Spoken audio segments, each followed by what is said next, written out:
April 15, 1912. Titanic lies wallowing, her holds and boiler rooms flooding with water. Soon, she'll be at the bottom of the North Atlantic. Disaster made Titanic the most famous ship in history. But what if it wasn't Titanic that night?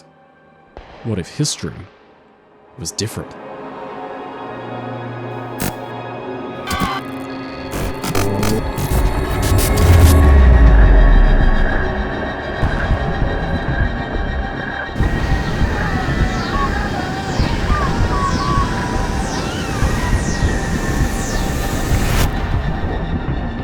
Lusitania was a household celebrity of a ship in her time.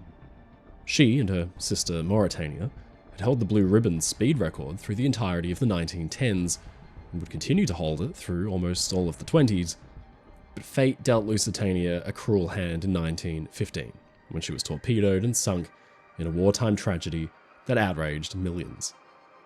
Titanic, on the other hand, never had the chance to show what she could really do, destroyed in a freak disaster that continues to shock us to this day.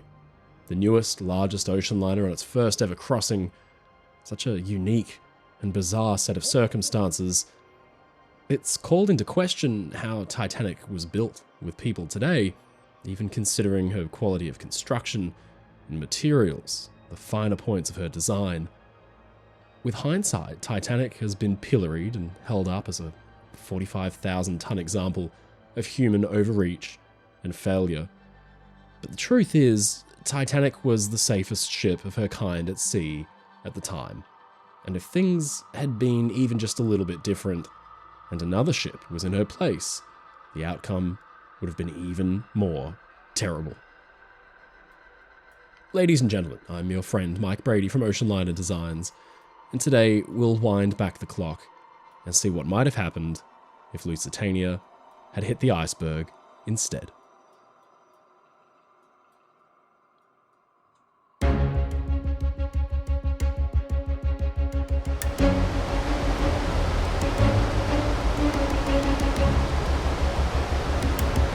It's April 1912, on a clear, dark night. Through the blackness cuts one of the fastest liners in the world, an Atlantic Greyhound. Her streamlined hull is perfectly adept for slicing through the waves. Her powerful turbine engines drive 4 propellers, giving her a cracking top speed.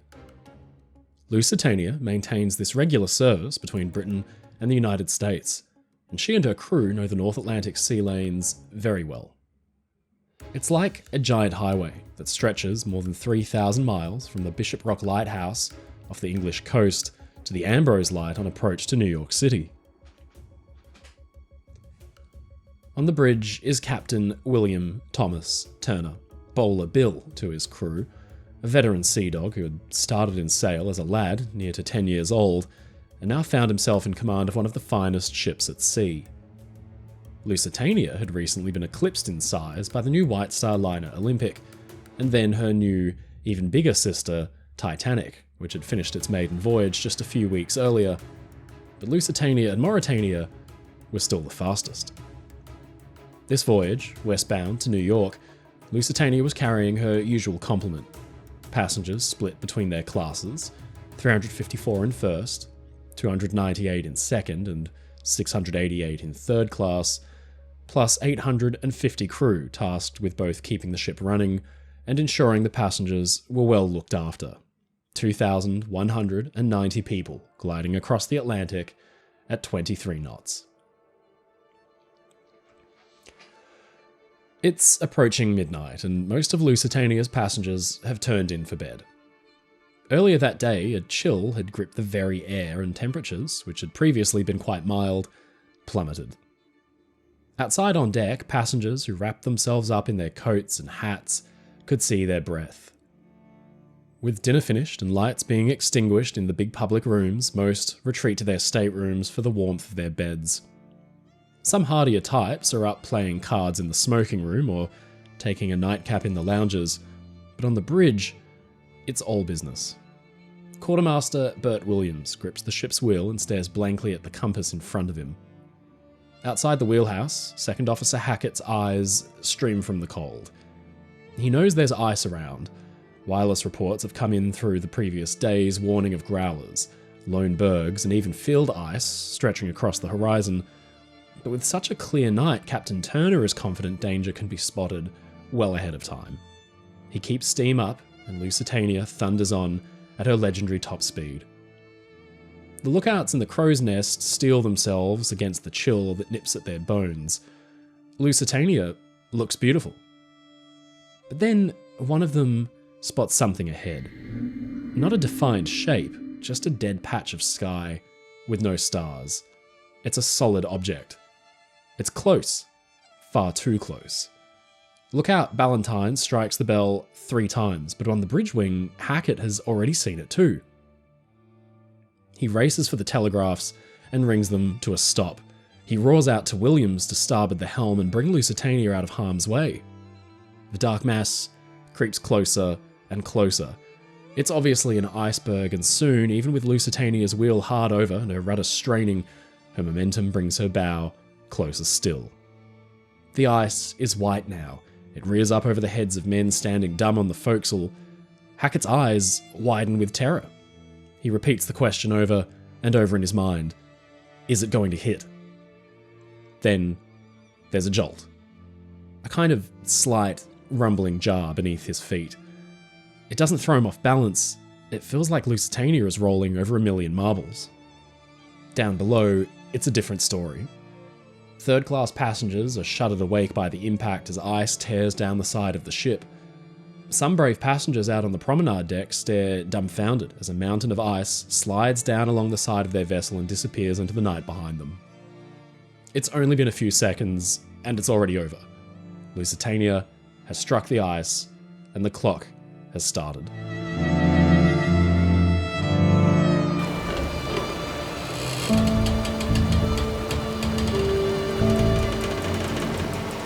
"10 minutes since the collision. Turner has been awakened and comes out on deck in his pajamas. He's sent for the ship's carpenter and a party of officers to venture below into the holds and see if the vessel is damaged. A breathless officer bounds up the bridge ladder to report flooding in the forwardmost hold and the boiler room. There's another more obvious sign of danger. 2 huge vents flank the bridge deckhouse behind Turner, and they lead down to the machinery spaces far below. From their massive round mouths comes a gentle breeze that tugs at his robe. Air is being pushed out of the ship.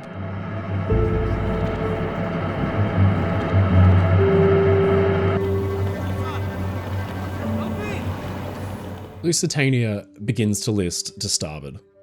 Already, she's at something like 5 degrees.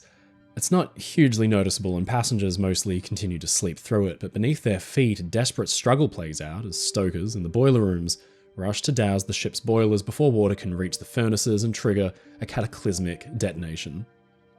Turner doesn't wait for the final reports to come in.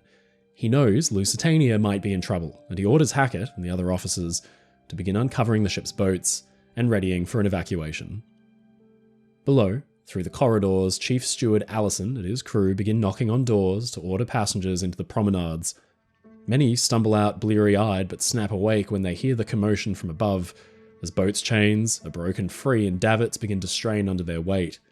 Most ominously of all, though, passengers begin to notice the ship sagging beneath their feet. 20 minutes since the impact with the ice, and Turner is doing some quick calculations in his head. The forward holds are already more than 18 feet underwater. He watches from the bridge wings as men struggle to swing the heavy wooden boats out. There are 16 of them in total, and the process isn't easy. In fact, 5 years of service has seen some of the ship's boat chains caked in salt and layers of paint, and they're frozen in place. Hackett oversees men striking them with wooden blocks, but some of them don't budge. With 16 boats, Lusitania has room for around 1,040 people, but there are almost 2,200 on board. With the clock ticking, Turner orders the evacuation because now the list to starboard has grown alarmingly bad.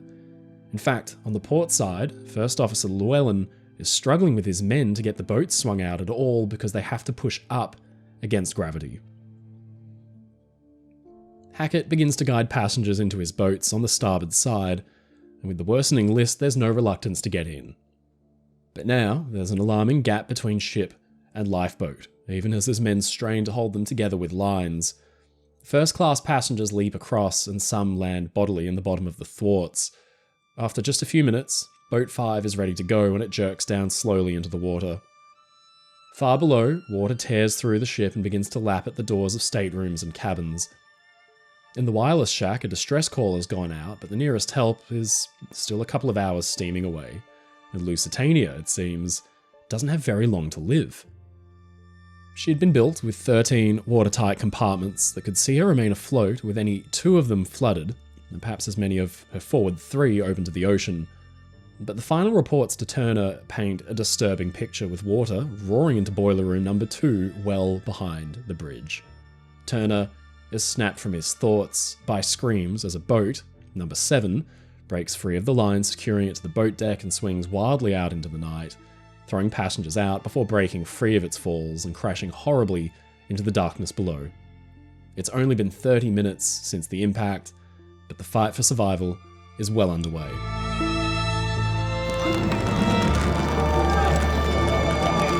On the port side, Officer Llewellyn guides passengers into Lifeboat 4, which now seems to rise higher into the air as Lusitania's list worsens.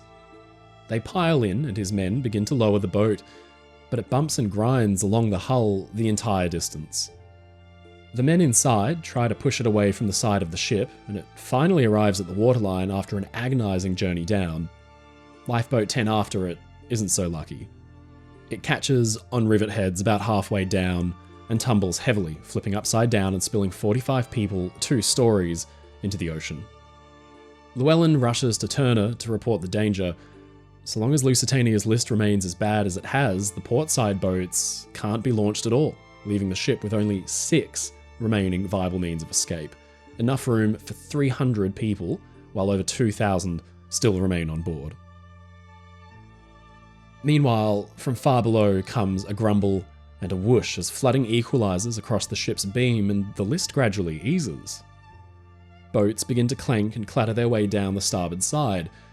Number 15 with 58 aboard, Boat 1 with about the same number, and then Boat 11 with full occupancy, 65. It sits low in the water with waves lapping close to the nameplate. But then the brief reprieve ends and Lusitania begins to slowly roll back onto its side as air whooshes out of the big vents. 10, and then something closer to 20 degrees. There's commotion as Boat 13 tumbles down into the water when the lowering crew accidentally let the lines slip from their hands. The commotion is causing panic. Passengers who have watched the scenes in wide-eyed terror begin to run for the perceived safety of the stern, while on the port side the boats hang suspended and useless in their davits. At boat number 3, the number 1 funnel looms ominously overhead as Hackett loads as many into it as he can. It's been 45 minutes since impact and already time is running out. Little waves begin to wash over Lusitania's forecastle as her bow fills totally with water. And then, from far below, comes a deep, shuddering boom that sends sparks shooting up and out the top of the number 2 funnel and the nearby vents. Perhaps a boiler has gone up or the steam line has ruptured. Whatever it is, it doesn't sound good. Hackett rushes to get the boat ready for lowering, but the crowd jostles for a place and he's fast losing control of the situation. The sailors form a human chain to keep people back because this boat is now well above capacity with 73 aboard. It lumbers down the side of the ship and slaps heavily in the water, floating free and away from the doomed liner. Now, there only remains Boat 9, the emergency launch, which Hackett's men are struggling to load with terrified people. As steam pressure dies, Lusitania's lights begin to glow a menacing red, the very portent of imminent doom. 50 minutes after impact with the ice, and Lusitania is far over onto her side. But then comes the end. With a roar, her bow dips below and her fight for buoyancy is lost. The lights, which her engineering crew have fought so valiantly to keep running, snap out. Perhaps 20 or 30,000 tons of water have swept into her already, and there's nothing left to keep her up. Hundreds flock to the deck houses at the stern and cling on for dear life, but it's only a temporary refuge. Boat 9 is mobbed, and as a wave begins to sweep up the boat deck, it's caught by the rising tide and breaks free, floating away from the ship. Lusitania rolls onto her side, throwing dozens off into the freezing water, while on her port side lifeboats, which couldn't be launched, begin to break free of their lines and clatter down onto the deckhouses below. Lusitania's progress down is temporarily checked as the stern begins to meet the ocean, but it's not completely full yet, so it bobs for a moment as air rushes out of portholes and windows, but then it begins to slip underneath once again.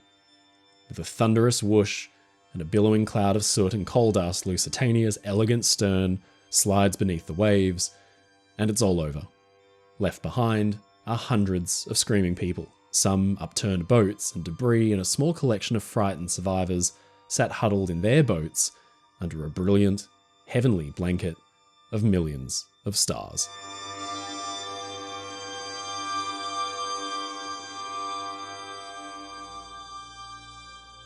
This never happened, and aside from Turner and Chief Steward Allison, all the characters were made up. But it very well could have happened. Lusitania was just one of dozens of liners making their way back and forth across the Atlantic that spring in 1912. In fact, she'd been scheduled to leave Liverpool in early April bound for New York just a few days ahead of Titanic, but the voyage was seemingly cancelled and she didn't set out again until late that month.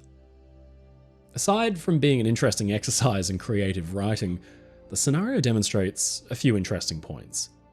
What would have happened if Lusitania hit the Iceberg instead of Titanic? Well, things would have been much worse. It's all to do with the way these ships were designed and built, each with a different ethos in mind. Let's start with the impact itself. Titanic struck the iceberg, having slowed down somewhat in the few moments before collision from her top speed of around 21 knots. Now, it's thought that there was somewhere between 30 to 40 seconds between the lookout sighting the berg and the actual impact. Not a lot of time to react. If we put Lusitania in the same situation, it's unlikely she'd have had much greater success in getting out of the way. Granted, Lusitania was able to turn in a circle about 1,000 feet tighter than Olympic or Titanic, so we'll never really be sure.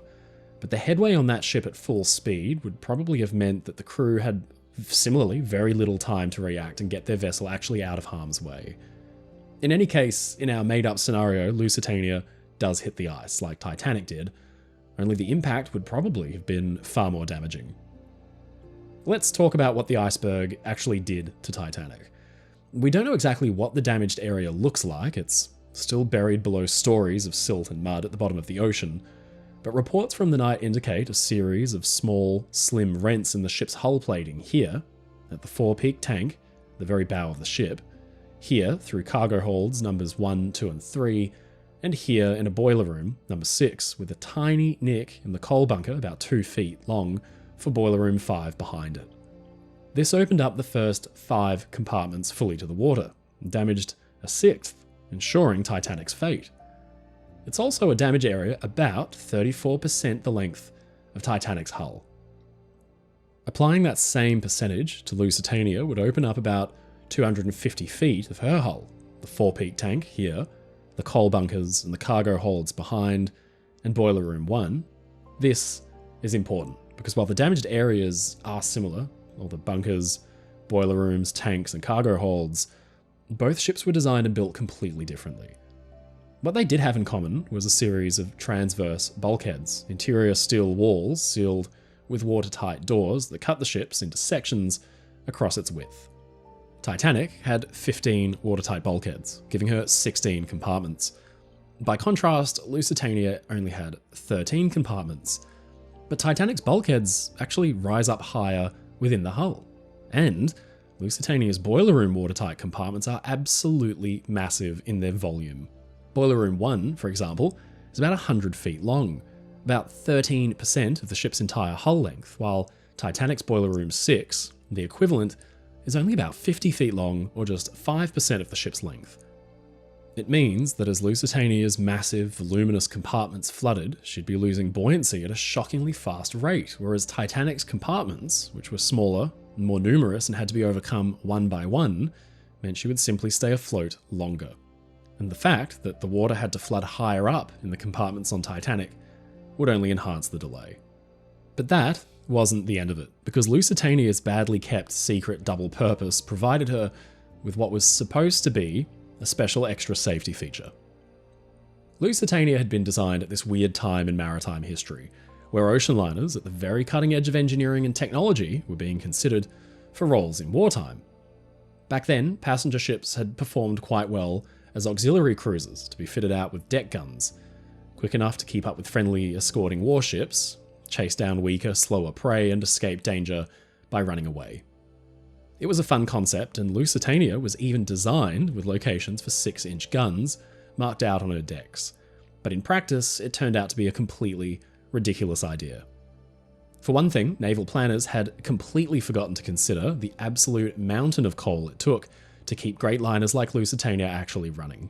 As much as 900 tons of the stuff every single day, which to passenger steamship companies was just the cost of doing business, but which to a wartime admiralty, now tasked with mobilizing hundreds of vital warships to defend the island nation and its vast empire, proved to be a nightmare of logistics and cost. Then came a conundrum nobody had seemingly even thought about. Auxiliary cruisers and raiders operated in typically remote environments, usually fairly independently. The most successful among them were smaller ships, more easily stocked with coal. Just how exactly an auxiliary cruiser the size of Lusitania was expected to be regularly coaled with 6,000 or 7,000 tons of anthracite was a mystery. Then came the true clash of expectations with reality, when two ocean liners famously met for a duel early on in the war. The German Cap Trafalgar and the British Carmania went toe-to-toe in a gun duel that left the German a flaming scrap heap and the British ship not much better.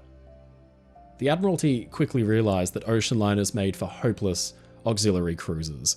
They sat high in the water, a juicy target for any warship with a gun caliber greater than that of a heavy machine gun. Warships are heavily armoured, but ocean liners are not. Any single high-explosive shell hit on Lusitania would have wreaked havoc, sparking fires and rendering her useless. But despite this, back in the early 1900s, Lusitania had been designed to engage in gun duels, so her critical machine spaces had to be protected.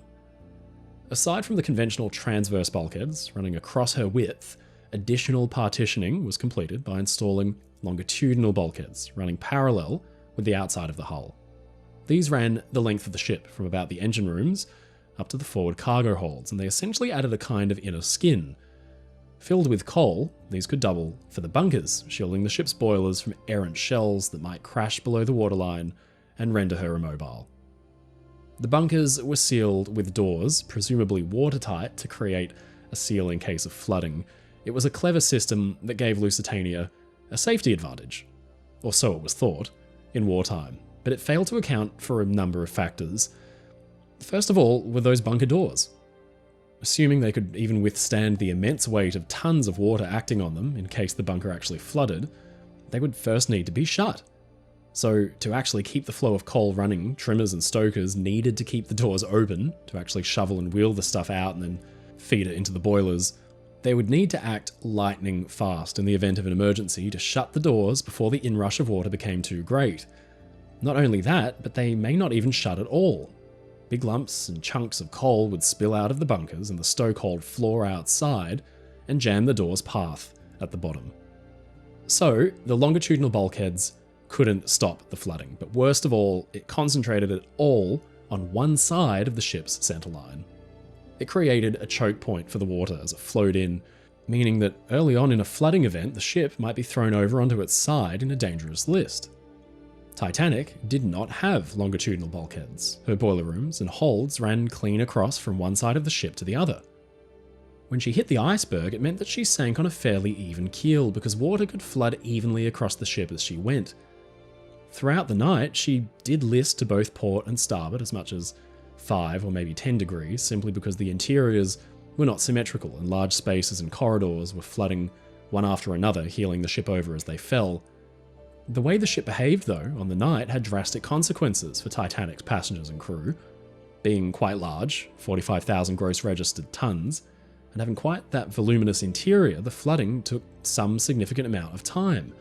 And given the ship sank on something of an even keel, thanks to that even flooding below, it meant there was a stable platform for lowering the lifeboats. Nearly all of them, 20 in total, made it off in time. Lusitania's flooding pattern in the wake of that kind of impact Titanic had had with the Iceberg is more disturbing. The forward trimming tank would flood evenly and begin to weigh the bow down. Meanwhile, the chain locker and the baggage holds behind, plus a fairly large bunker behind that, would flood evenly too, but the boiler rooms are different.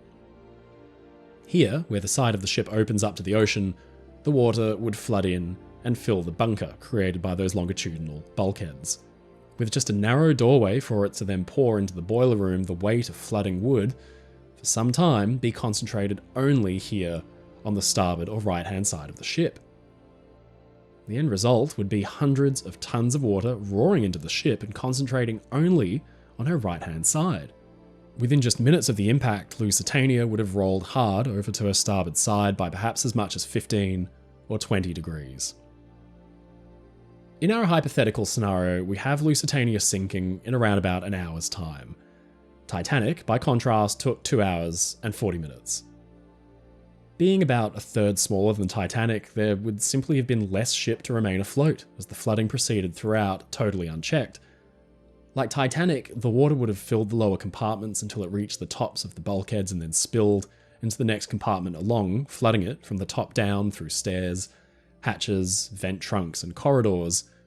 With Lusitania heeling over to starboard, the portholes on that side of the ship would have been dragged under, meaning any open windows, side lights, or shell doors would be brought into the water and help speed the sinking up significantly. But the biggest impact a serious list to one side like that would have is on the lowering of lifeboats. This was no easy task on an even keel, but with the ship leaning to one side, it would have proved nearly impossible for many of the boats on standby.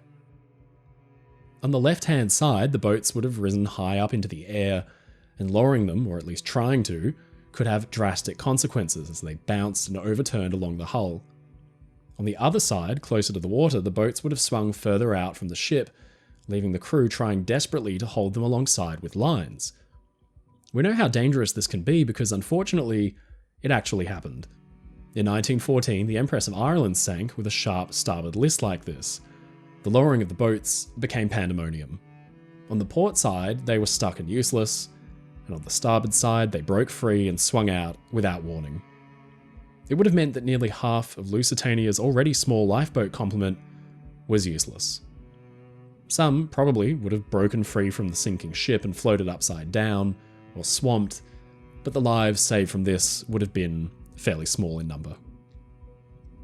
Titanic sank slowly and evenly. It gave her officers and crew time to get as many passengers away as they could. 1,496 people died the night Titanic sank, despite the crew's valiant efforts. But even so, the ship's lifeboats had room for 1,178. Only 712 survived. This, despite the ship's slow and calm sinking process. You can only imagine if Lusitania, with lifeboat capacity for only about 1,040 people, were to sink with a shocking list to one side, and in half the time of Titanic. In our hypothetical, we've saved about 420 passengers and crew, but even that might be generous. If Lusitania had sunk that night, it's difficult to understand the kind of butterfly effect on events that might have had. Titanic would have been loaded quickly with enough lifeboats for all aboard before joining Olympic on their regular schedule across the Atlantic again, going on to serve in the First World War. The human lives cut short on Lusitania, and the ones therefore spared on Titanic, would have had incalculable impacts across the world. Of course, with no Lusitania to be torpedoed, perhaps US opinion against Germany might not have been so harsh, and maybe the Zimmermann telegram, sent in part because of unrestricted submarine warfare and the US's aversion to it after the Lusitania's sinking, might never have been transmitted.